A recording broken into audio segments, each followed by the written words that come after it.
Africa is a magical continent made up of 54 countries and filled with an incredible variety of life and cultures.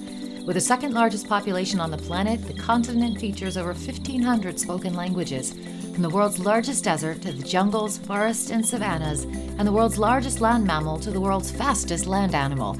Africa captivates our imagination with its beauty and diversity. Unfortunately, that diversity is disappearing right before our eyes. Numbers for wild dogs, rhino, cheetah, lions, elephants, vultures, animals synonymous for the African continent, they're dropping quickly. I've seen firsthand how habitat loss, pollution, poaching and the illegal wildlife trade, greed, poisoning and persecution, and climate change are all fueling a massive loss of life. We haven't even finished discovering all the species on this planet, and we're already losing them. My name is JenniferVitanzo, though you may know me by my performer name, Genevieve. I am a singer-songwriter, wildlife photographer, children's book author, educator, and environmentalist, and I was lucky enough to spend 8 years living and working with critically endangered species on several game reserves in South Africa.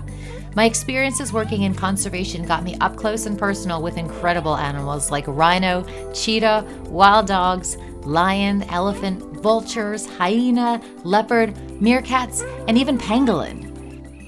In my time in Africa, I've been bitten by a cheetah, kissed by a rhino, nuzzled by an elephant, pasted by a meerkat, and pooped on by a vulture.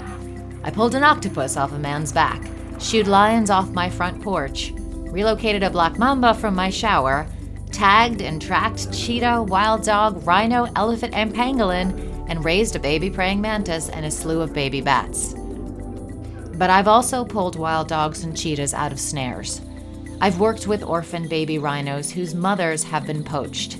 I've seen dozens of vultures die from collision with vehicles and power lines, and from people poisoning the carcasses they feed on.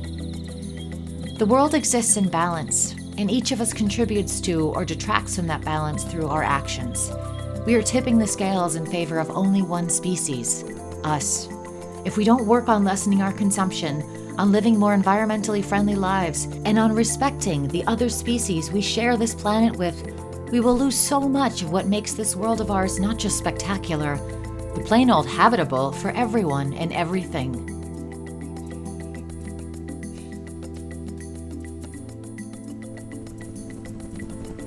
Here's a look at what goes into a rhino relocation project.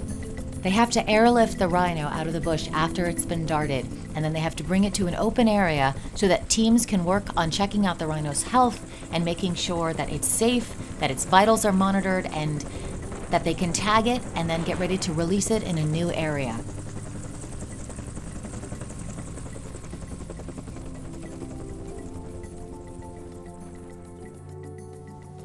As you can see, there are a lot of people involved in the process. Once the rhino is fully checked and it's healthy and it's tagged and ready to go, it gets loaded into a container and it gets taken to a new reserve. Once it arrives in a new reserve, it gets released and off it goes to make a new life in a new home.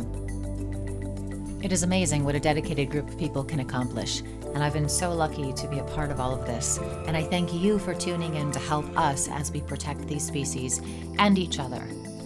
We all have an important and valuable contribution to make. I very much appreciate being part of this, and also that you are here supporting us and helping to get the word out. So thank you so much.